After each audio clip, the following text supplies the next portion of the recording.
This episode of the Dan Le Batard Show with Stugotz is presented by DraftKings. DraftKings, the crown is yours.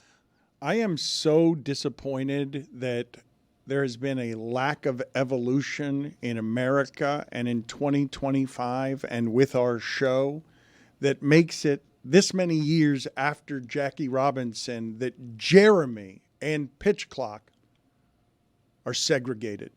What? Baseball lives over there. Baseball lives in a segment that Jeremy wants to do with others, not with us, because nobody around here wants to talk about baseball, wants to be excited about opening day. I've got a room full of people who don't care about baseball. Billy cares about it, but the Marlins have broken his soul. I mean, I'll be there. I'll be there supporting the team, but, unbiased, of course. So I'll be there taking You want to do in. pitch clock next week? Well, I mean, segregated. Here's the problem with pitch clock, because you're saying no one wants to talk about baseball. Is it possible no one wants to talk to Jeremy? Segregated. I think we should do. All right, I'm gonna head out. I think we should No, you're not going to head out. You're going to be here. You're going to do pitch right clock in 15 minutes. Well, that's over in Studio B. I can get ready. Okay. Yeah. I mean, look, I don't think it's very friendly what they did there. I believe, though, the pitch clock. When has this show ever been friendly to me? It's never been segregated.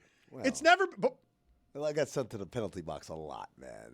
There was a time when I couldn't say anything. I was like, I'm going to go to the penalty box. It felt a little, The implications. Yeah, the implication. We've got a penalty, 5 minutes, major asshole. Jeremy, right? Jeremy? Jess? Get out of me. Wow. Jeremy's privileged. I mean, that's true. To America. We all know that's true. Just because Amin was black. That's it. Yeah, born on third base. It's the only reason I did it. This Cain Velasquez story, if you guys have not been reading it, Cain Velasquez, a very menacing man, UFC heavyweight champion, and I'd like to get the details right on this because a lot of parents in the audience, okay, because I don't know what it is to summon this particular rage. I do not have kids, so I cannot find in me anything that would make me react the way that Cain Velasquez did, where my rage consumes me in such a fashion that I stop thinking about consequences at all. Cain Velasquez was so infuriated that his son had been molested by an adult that he tried to start shooting him in the street while chasing him. And I cannot imagine a lot of things scarier than an enraged Cain Velasquez who's not thinking about consequences, trying to shoot me and accidentally shooting others. And now he goes to prison 4 or 5 years, at least. And I'm guessing a lot of parents in the audience might understand the idea of getting so beside yourself, outside yourself with rage that you decide to try to kill somebody and you stop thinking about what that means because your love and protection is such that is the worst thing that you can do to somebody. The worst thing an adult can do to somebody is take advantage of someone vulnerable. To be the protector of that person and to feel like responsible for allowing that to happen in any way, I think anyone listening to this can understand how a rage would consume you that would make you stop caring about consequences. Well, clearly Cain had to go to prison because he had an innocent bystander. But as a parent, for the person who did that heinous act, that right there is justifiable homicide. And I don't think any jury in the world, if the person who committed the heinous act, if I had actually killed that person, would convict me. I don't think is that legally right? I don't think that's legally right. I don't think so at all. I'm pretty sure you would still, justification be damned. I think you would still get convicted. I think it would be if you filed killed under crime someone. of passion. No, right? but it would be a crime. I don't think there would be a jury that would convict you because you can't. That's not the way that you can react to things. And Cain Velasquez is deeply sorry. I'm the part of this that I'm more interested in is the idea how rage works. Just blindly. Well, it's yes, blindly. But in this case, Dan, to assist you here, in this case, it was not only blindly where it just happened at a happenstance or like a matter of a second.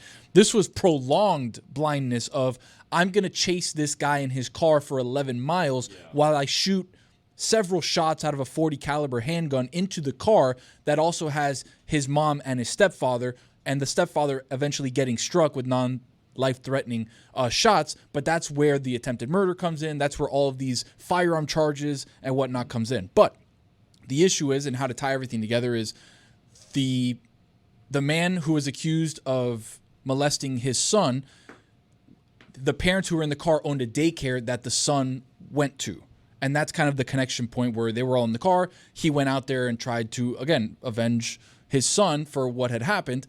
And the prolonged nature of 11 miles, right? And we're talking about, I believe it's in California. That's probably through traffic. That's a very long stretch of road. It's a long stretch to not consider consequences. Exactly. Like it's premeditated. Well, it's not just premeditated. It's a weird thing to say about rage, right? Because I would say that rage is not premeditated. That by definition, what rage is something that cannot be controlled. I'm just trying to think of an example that I could come up with for me as someone who does not have a child that would summon such an anger point on data that I would not consider that the moment that I try to kill this person, I am now going to lose my freedom, and things in prison would not. They'll go better for Cain Velasquez than Much they will better. for me. Much better. But that I would not consider the consequences of that. I don't know if I ask the audience for a hypothetical. Have you ever been that enraged? Have you ever been so enraged that the consequences are just intergalactically stupid on what it is that you're doing? Because I think people listening to this would understand so much what Cain Velasquez did that they might make up the law the way Roy just did and say there isn't a jury that would convict somebody for that. But my guess is, let me ask you guys this: if I put you in the jury box, if I put all of you in the jury box, and say, hey, you got to come back with a verdict, where are we going with that? It's really hard, especially if you get the jury pool of parents, to come back and be like, yeah, he was in the wrong there. By the law, yes, in the wrong. But there's got to be some sort of nuance to exactly what's going on, where the matter of, I don't know the legalities of what happened on the other side, right, with the guy who was actually molesting his son. That's a separate trial. Right, correct. I'm saying that's upcoming. So so I don't know what the situation is with that as far as how long he's going to go to prison for. But if the guy whose son got molested and then acted in that way gets more prison time than the guy that molested the guy's son, there's some issues there. The reality is, a good lawyer is not going to let jurors with that bias even be on the thing, right? I'm not talking about. No, you're right. Actors. A good lawyer will not have parents on that jury. Yeah. You're going to look for all single people because you want someone who can be objective, because any parent is going to say, yeah, if I caught someone who had diddled my kids, I'm going to take action. And any parent who hears about a parent doing that is going to be like, yeah, I would have done the same thing. And so it's hard to separate. It's hard to separate in that situation your feelings and the knowledge of what's right and wrong as a parent with what is legal under the letter of the law. The letter of the law says it's not about vigilante justice and all that stuff. But I think most parents will be like, yeah, man, like, I don't know any parents who are going to be like, Cain Velasquez, how dare you? Like, everyone's like, yeah. I think to a man, like to a person, yes. There's not one parent that's going to be like, meh. But the consequences of that, man, the consequences. And to be fair, also, Dan, I think Cain Velasquez is obviously he's fighting for his freedom and all that. But if right before he did it, someone said, wait, Cain, you might go to prison.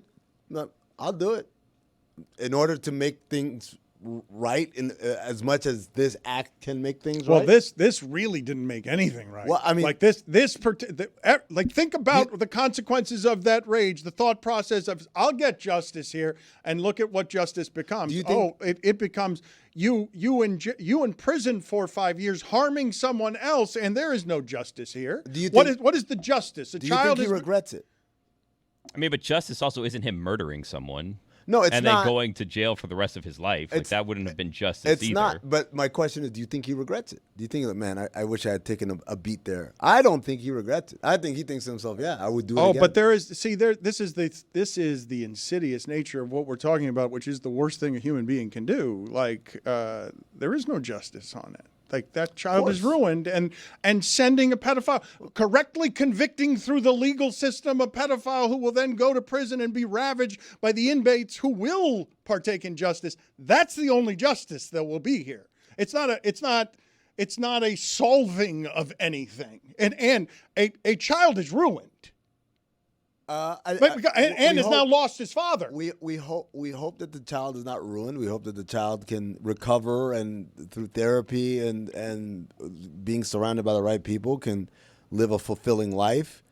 But again, I just don't believe that he's sitting there in court being like, oh man, what did I do?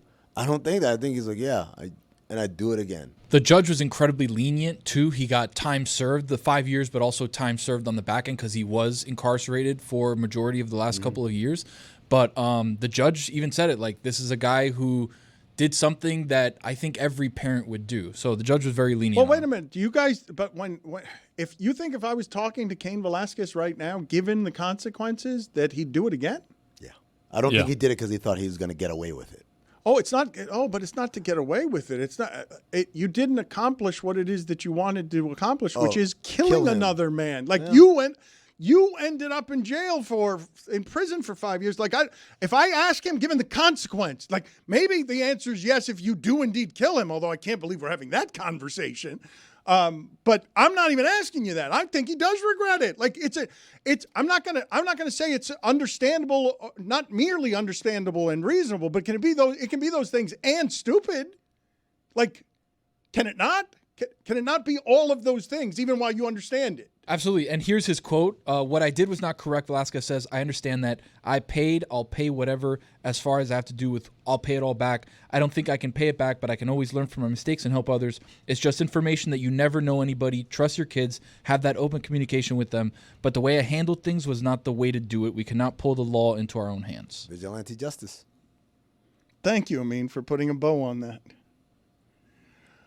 Do you guys want to go do a show from F1 Spectacle in a couple of months here in Miami? Because we've been offered the ability to go do. They're allowing a few people in video and podcast wise, and we've been given the ability to do that. But it seems like a live show in a very loud place would be hard for a place that can struggle with audio. But Billy can then have some time to think. Finally. Yes, I could. Would you want they're to go? going to let all of us. I mean, we have a very big footprint. There's about like 80 of us that travel when we go anywhere. It's going to be more than that if we're traveling doing that. Do we want to do But it? if we say open bar, Jesus Christ. Sounds kind of fun. Will be there. Is it something that you guys think that we would do well from an incredibly? I'm sure the loud- audience would love No, it. we will not do that well. But we'd go to a cool place. Well, I'll tell you exactly what it's like. It's you guys would be talking, and in the background you go. I mean, that's no different than the air conditioner here. Or that Is the plane- race going on, or It we're is- just going to it be is a at lot the different. event? It's a lot different than the air conditioner here. Or the plane that we This is hear a joke. periodically that flies It's over. no. I mean, he said that as if he would.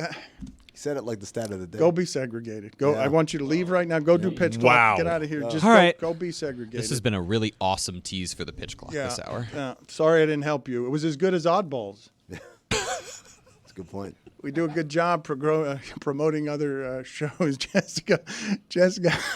We've broken her. Jessica. It took 4 years. but we Here's finally pitch got clock. What are we doing with the bet in the post game? And before we get to the bet in the post game, I want to ask this question, and please forgive my ignorance on this, because there may be an answer to this that's emotional, sentimental about his father that I don't know. When did it become Jimmy Butler III? Like I didn't know. Birth? I didn't, When he but went to Golden State. I didn't know when seeing it in print and whatnot. I did not know. We've made him RG3. I did not know that this was JB3. This is something. This has not been something in print that I have seen. This is a recent thing. It has not been the entirety of his career. And I'm asking, when did that happen? When he went over to Golden State, he, I think, informed them he wanted it to say Butler the third on it because his first game that he was on, it just said Butler, and then they added the third, and it was very off-center. Yeah. So I think that, like, day of game one, he informed them he wanted that because the jersey didn't seem ready for the first game, and then by the next game, it was already good to go. So it's just he wanted to change his name, and he just put. Well, it's his name. It's not changing it. He just wants to go by that. Right, but he hadn't before, and I'm just asking. RG3 came into the league and was immediately RG3. We don't have a lot of threes that we put a number on their name, and I haven't seen it a seen it a lot before. Has it happened a lot before? Well, I've seen senior being added. Yeah, Will Steve Smith Fuller. Sr. Yeah. Marcus Morris Sr. Seen a lot of seniors get added, but as far as the third, no. But then also, I want to say it was around the anniversary of the passing of his father when he first got to Golden State. So it was clearly all built into emotions about the memory of his father. You mentioned Marcus Morris. Did you see what happened, what he said on a pod the other day about talking to his brother Markieff while the Anthony Davis-Luka trade was happening, and his brother going to the Lakers, and it seemed in what it is that Marcus was saying that LeBron knew about the Anthony Davis trade. It was something that felt incriminating from Marcus Morris. Did you see this? I didn't, How did you miss this? because I don't keep up with every single mid-tier NBA player podcast. Oddball. Every day except one. Basketball expert Amino Hassan. Welcome to the Pitch Clock. Here's the pitch, a two-part baseball segment. Combining a nostalgic baseball trivia game and an interview with an expert. This is the Pitch Clock. Happy baseball season. Hi, everybody. I'm Harry Carey. Baseball's back. Harry Carey. Oh, come on. This time at the start of the Major League season. We're not here in July. We're here in March, ready for opening day. Renewed, season 2. Yeah, season 2 of the Pitch Clock. How about us? Look We at did us. something, and it's back. I'm here. I'm Jeremy. He's Chris Cody. Hello. Adnan Verk will be with us soon to actually preview this baseball season. But for those of you who remember, Taylor Vipolis is our trivia master here. Taylor has a game for us that we're going to get started right now. So I have 5 categories from the 2005 MLB League Leaders. I have the top 5 answers.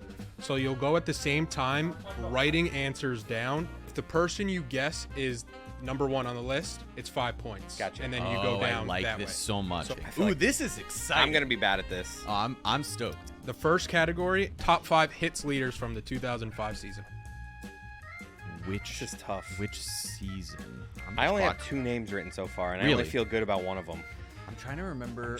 Was this guy around in this season? Oh, hold on. I feel good about one of these. All right, I'm ready. Yeah. All right. Derek Jeter. Derek Jeter. I have that as well. Derek Jeter, that's 3 points. He was third, so 3 points each. Okay. Next, I have Carl Crawford. 0 points. Craig Biggio. 0 points. I don't have that. This one I'm almost sure isn't there. Kenny Lofton. 0 points. Juan Pierre. 0 points. Wow, Okay, really? I had Juan Pierre. I assumed Juan Pierre would be at the top there. So I have Wow. 3 other names here that he didn't say. Okay. I have Ichiro. 4 points. Yeah. Ichiro. He was second on That the was list. just like the first name. That's I was such just an like, obvious one. I can't believe I didn't think of Ichiro. I have Pujols. I was just like good hitter from that era. Pujols was not on the list. Okay. And then A-Rod. That was just A-Rod was Miguel not on the Cabrera's list. on this list, right? Miguel Cabrera's not on the list. So the hit leader from that season, Michael Young from the Rangers. see. Ichiro was 2, Jeter was 3, Miguel Tejada was 4, and then Derek Lee was 5. Oh, Derek Derek Lee! Lee with the Cubs. I think we had just traded him there. Way. Second category we'll go to the home runs leader from the 2005 season. Oh boy. Was this guy still playing then? This is the same issue I'm having, Chris. Was this guy around? I just thought of a random guy that I haven't thought about in years. That's why we do it. Ooh, I have one. I have one just like that. That just triggered something in my head that I'm hoping works out for me. All right, I got 5 names. I don't know how I feel about these. Yeah, I do too.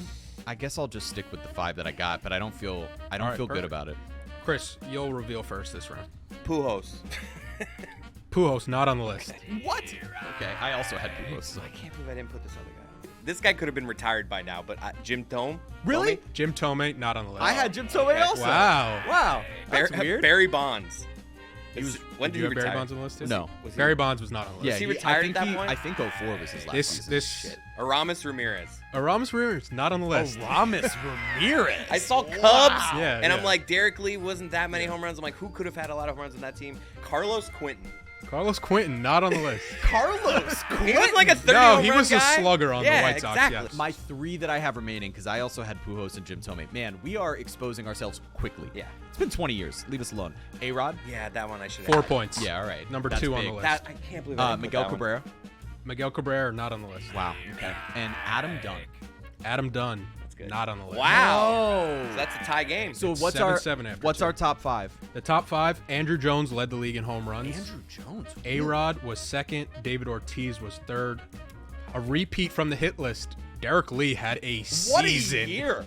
And then Manny Ramirez. I literally rounded out was the like, top 5. Cubs. It can't be Derek Lee. Who else do they How have? did I not think about anyone on the Red Sox? He was wearing reading glasses to show that time had passed. Adnan Verk, now with me. We're going to do the actual MLB breakdown for you all. We'll get back to the trivia game with Chris in just a second, but Adnan of MLB Network, MLB Tonight, he'll be on MLB Network doing MLB Tonight on opening day on Thursday. Adnan, hey man, it's great to see you. Been 6 months since I've seen your face.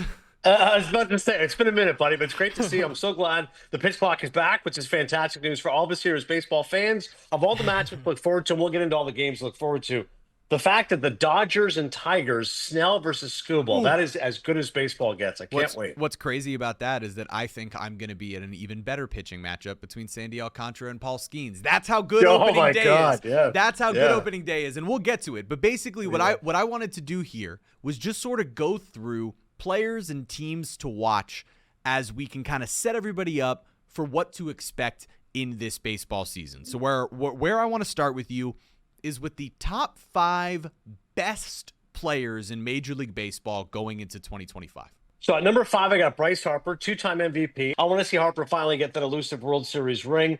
I've got him at 5. Number 4, I've got Bobby Witt, who you can't spell hit without Witt. He was the runner-up for the MVP in the American League. The guy's WAR is off the charts. Mookie Betts, 2-time MVP, coming off a World Series championship. I got Aaron Judge at 2, one of the best seasons ever by a right-handed hitter. And, of course, number 1, Shohei Ohtani. How does he top 50-50? I can't wait to see him pitch again. I'm praying he wins a Cy Young. That's the only way he could top himself from what he's done so far. Go out and win a Cy Young as a pitcher now. It would be amazing. And I love that list. To me, one of my favorite players in baseball is Bobby Witt Jr. I can't wait to see how he follows up last season. And that actually leads perfectly to my next question for you, because sometimes the best player doesn't necessarily mean the most watchable. So, Adnan, who are your top 5 most watchable players in Major League Baseball? Well, I got to go with the starting pitcher of the game. You mentioned him, Paul Skeens. To me, if Paul Skeens is on the mound, this guy's a top 5 must-see event in television. His second season, he's going to start opening day for the first time. Number 4, I've got Mason Miller, because he throws 103 miles per hour. That's so every a time he great comes one. to the game for the A's, I love Mason Miller. Number 3, Juan Soto. Not just for the fact he hits, but also the Soto shuffle, all the histrionics. Every time he's up there, Soto's fun to watch. Number 2, the aforementioned Bobby Witt. I'll put him in my top 5 most exciting players because he's a 30-30 to waiting to happen. And number 1, Fernando Tatis, because he's an absolute showman. He's so exuberant. Every time Nando's up, the hair, the glasses, the flair, love him. Give me your top 5 best teams in Major League Baseball headed into this season. I imagine there'll be some of the similar names that we're used to. I got the Yankees at 5, but I think that AL East, it's funny. I was looking at one of the DraftKings. I think it was their projections for the AL East. All 5 teams between 80 and 88 wins. It was crazy. Not much separation in the AL East. So I think it's going to be tight. I'll put the Yankees. Number 4, I'll take the Mets. Concerned a little bit about their starting pitching because the fact that Manaea is not healthy to start the year. But that offense, dude, when you've got Soto, Lindor, Vientos, Pete Alonso, they're going to mash 2 through 6. I really like their offense. Phillies, they got to bang. Again, this is their year. Schwarber's a free agent after this season. Zach Wheeler's got to win a Cy Young one of these days. Him and Noah together, amazing. A little bit concerned about their bullpen, but their offense is going to score a ton of runs, as they should with Trey Turner and others. Number 2, I've got the Braves. They could challenge the Dodgers. Best record in baseball. Now with a healthy Spencer Strider and a Ronald Acuna. And number 1, of course, it's the Dodgers. I don't think they get, the all-time wins record. Only they click close to the Mariners, so they don't need to. I think they win 106 games, and they feel good about it. They win the division. But those are my 5 right now. Heavily slated towards the National League, as you can see. Top 4 all NL. And a lot of coastal baseball that we're talking about. Yes. The Midwest is not going to be happy with you, Adnan. But maybe a couple of those teams make this list. I asked you about watchable players. Who are the top 5 watchable teams? I think the Chicago Cubs are a very interesting team because of the fact that Kyle Tucker is now there. Could be a $400 million man as a free agent. And I love Pete Crow Armstrong. I got to go to Cubs camp in Mesa, Arizona, Jeremy, and talk to PCA. He's a great dude. He's got the crazy hair. He's just a fascinating individual. And his mom is from Little Big League. I was about to say, mom from Little Big League. So I asked him about that. He said, I got to meet Ken Griffey Jr. We talked a little bit about baseball. Number 4, I got the Jays. Big year for the Jays, okay? Vlad's going to step up. Both these guys walk years. I think their starting pitching is actually the best in the American League East. D-backs, dude, their starting pitching. Speaking of, no one's thinking about Corbin Burns. The fact he's now a member of this Arizona staff, along with Zach Gallen. Jordan Montgomery's almost a forgotten man. Eduardo Rodriguez. Their starting pitching in Arizona is going to be a lot of fun to watch. And their offense had the most runs in the National League last year, led by Ketel Marte, Corbin Carroll, Josh Naylor's now with that team. The Royals have got at number 2. Again, not just Bobby Witt. I love Vinny Pasquantino. Italian breakfast, one of his nicknames. The Pasquatch. And the fact there's a Sasquatch wandering around is hilarious. And number 1, you touched on it earlier, with Ellie De La Cruz, the Reds. Yes. I think Terry Francona, the Tito Magic will come back. The Reds are an exciting, fun, young team to watch. Spencer Steer, Matt McClain, Hunter Green with their pitching staff, Andrew Abbott. I think the Reds can be pretty fun. Third category, we're going to the wins leaders in the 2005s. Not teams, pitchers. I'm going with a couple of big names here just to do it because I feel like they should be mentioned. All right. I feel decent about 5. I got 5. This guy, he was hurt by then. All right. Come on. Think of one more guy. Think of another guy. I've got 5. All right. Roger Clemens. No. Roger Clemens not on the list. No. Okay. Randy Johnson. Randy Johnson not on the list. Really? Okay. Pedro Martinez not on the list. How is that the case? Okay. I'm feeling better about my I names. am feeling like an idiot. Yeah. Jake Peavy. Jake Peavy not on the list. Don't have that one either. The last one's my favorite just because I wanted to say his name and mention him. Brandon Webb.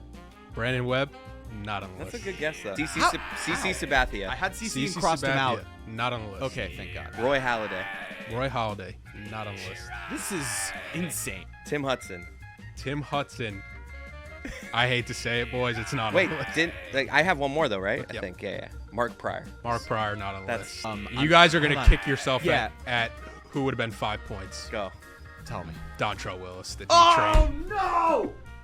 20-plus wins Oh, that so year. Chris Carpenter's on this list. Chris Carpenter was number 3. That's the year. Yeah, that's the year. Damn it. Roy Oswalt's on this list. Right. Jeremy, now that he knows I Dontrell. can't believe I didn't remember this was the D-Train year. That's offensive that we didn't get D-Train. Bartolo Colon was 2, Chris Carpenter was 3, Roy Oswalt was 4, and then John Garland was 5th place. I can't believe that we're starting this season with maybe the most upset I've ever been at myself. Going into the 4th, anybody's game, the 4th category is strikeouts As a pitcher. Okay. Who was punching people out. We just said all these names. Yeah, now I can't remember any of them. All right. Whatever. I guess I feel decent. I mean, about I have this. 5. I got 5. All right, Chris Cody. I basically have 4 names that we just said in the Yep. last category, Yep. and then 1 other name. Yep. Dontrell Willis. Dontrell Willis not on the list. Oh, no! He wasn't a huge strikeout guy. I also had him on the list. CC Sabathia riding this train. CC Sabathia not on the list. Chris Carpenter. Chris Carpenter is on the list. Oh, he is no. 3rd on the list, 3 points. You kept him off? I kept him off. So 3 I get? Yep. All right, big. Roy Oswald. Roy Oswalt not on the list. And then this one I just thought of, didn't think of it last category. David Price. David Price not on is the that list. too Probably early too for early him? for him. Okay, my 3 that I have that he didn't, the 2 of them I'm going back to the well. Randy Johnson. Randy Johnson, 4th, so you get 2 points there. Okay. Ooh, I'll take not it. 3 Okay, though. but I'm still 1 behind you. Yes. Pedro Martinez. Pedro Martinez, 5th on the list, so you get 1 point. Oh. So we're tied. Wow. And Bartolo Colon. Bartolo Colon not on the list. Yes. Wow, What a we're game. This was tied. Pedro's Met year. Again, you're going to kick yourself on some of these names. I know I am. Johan Santana was first for 5 points. Second on the list, somebody you said last round, Jake Peavy. No! 4 points. No! Would have been 4 points. No! He was a strikeout. Then it was Chris Carpenter, third, Randy Johnson, fourth, and then there was a three-way tie for fifth. Doug Davis, Pedro Martinez, Brett Myers. Doug Davis. What a name. That brings me back. All right, Adnan. Now we talked about some of the best players, some of the best teams, the watchable players, the watchable teams, but some of those guys have switched teams. I think a lot of people always get caught off guard by trades and free agent movement. So who are a few players, Adnan, that switched teams this offseason who you think could end up having a big impact?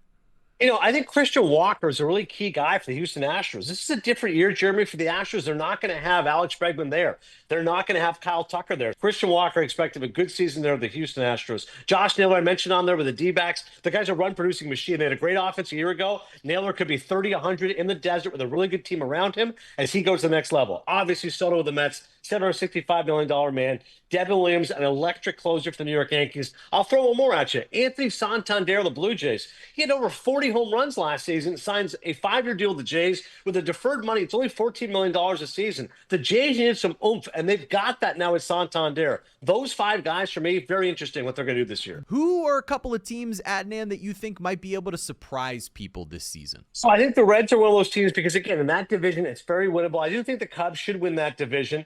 I think the D-backs, people are looking at way too much at just the Dodgers. The D-backs are going to push them a little bit.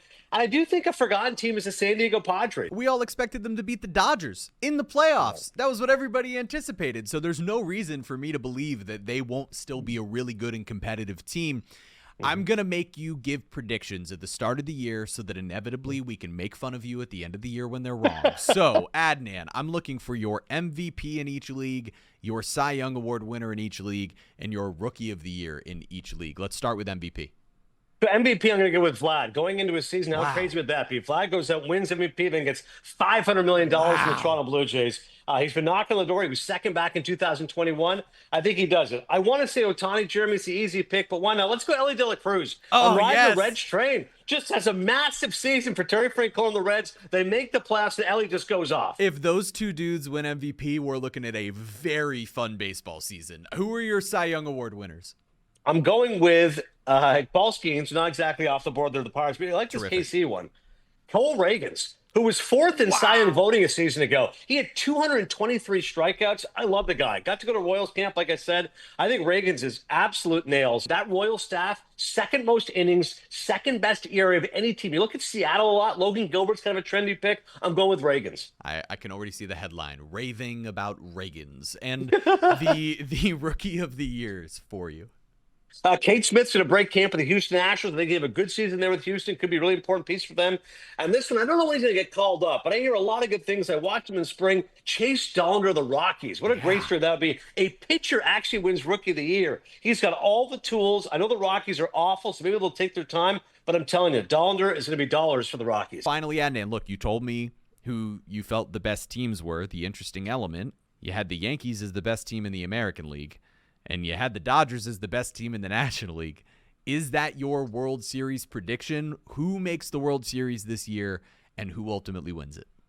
So this is going to get a little bit ridiculous. I kind of wanted to go Chicago Cubs out of the World Series because I was like, you know what? They're going to have an easier path than those other teams, but I can't go quite there as much as I love Craig Counsell. But I will go D-backs getting back to the World Series. How about that? An upset for the Snakes as they go back. And you want me to go really nuts? I mean, this is absolutely ridiculous, but I'm going to go with the Kansas City Royals of the American League. They're back in the World Series. With this, I'm all about Reagans and Witt and Seth Lugo and Lucas Ursig and Vinny Pasquantino. I'm buying the Kool-Aid at a Kauffman Stadium. A Royals D-backs World Series. Could you imagine? Give me the Pasquatch in the World Series right now. Diamondbacks Royals. You heard it here first. Hey, baseball fans, I hope you enjoyed the plethora of information that Adnan just delivered to you, but we have to finish our trivia game with Chris Cody. Who will come out the victor? Me or Chris? Find out right now.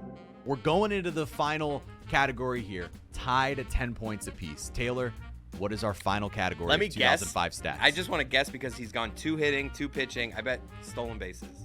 No, good idea, though. Yeah. I am going to the bullpen. We're going saves. Oh. Who were the saves leaders in 2005? Give us an extra. There I is- need 90 seconds for this. Not There a minute. is a name that came to mind that I think I'm too early on. Okay. I got 5 names. Feel great. All right, I I've feel circled 2, and I'm already upset with myself for eliminating one of these names, and I think it's going to be the difference. Let's figure this I out. feel good about 4 of my 5. Jeremy, reveal your 5. Mariano Rivera. Same. Got that. Mariano Rivera, tie for 4th, so you get 2 points. Billy Wagner. Billy Wagner, not on the Yes. list. I do not have him on there. Big. Trevor Hoffman. Trevor Hoffman, tied for 4th on the list with Mariano, so you get 2 points there. Okay. Chris, you didn't have No, I Trevor? don't have him. Jonathan Papelbon. Papelbon, not on the list. Yes. I don't have him. Bobby Jenks of the Chicago White Good Sox. pull. Bobby Jenks, not on the list. Not on the list, really, even in a year where they had a good year. All right, so I've So only Chris, got 4. how many names do you have still? I have 4 names. So you need 2 to tie, 3 to win. I feel great about Oh, this. you're going to win. I might be. See, Gagne. Eric Gagne. Oh. Gagne, not on the list. Oh, wow. Fernando Rodney. Fernando Rodney, not on the list. Oh, my God. Oh, my God. Kevin Gregg. Kevin Gregg, not on the list. Okay, good. I Good was for you. just like, thought of a closer of that So era. this is your last name. I'm sick. He's going to blow this. I am. Who is this I going don't to feel be? good anymore. Say it. Keith Folk. Keith Folk, not on the list. Yes! What we're God. Let's go! The saves leader that year from the Washington Nationals, Chad Cordero. That's Second on the list from the Los Angeles Angels, Francisco Rodriguez. Oh, K-Rod, K-Rod. of course. I am a piece of shit. Tied for second with K-Rod from the Cleveland franchise, Bob Wickman. And also tied for 4th, a name, popular name from the early 2000s, from the Minnesota Twins, Joe Nathan. Oh, Joe Nathan, of course. I am pretty sure last year I either won once or not at all, and it didn't come until very much toward the end of the year. So I am grateful to kick off I felt good about Mariano our Rivera, opening day episode, Eric Gagne, with a victory. Fernando Rodney. Score 1 for Jeremy. The Washington Generals get one.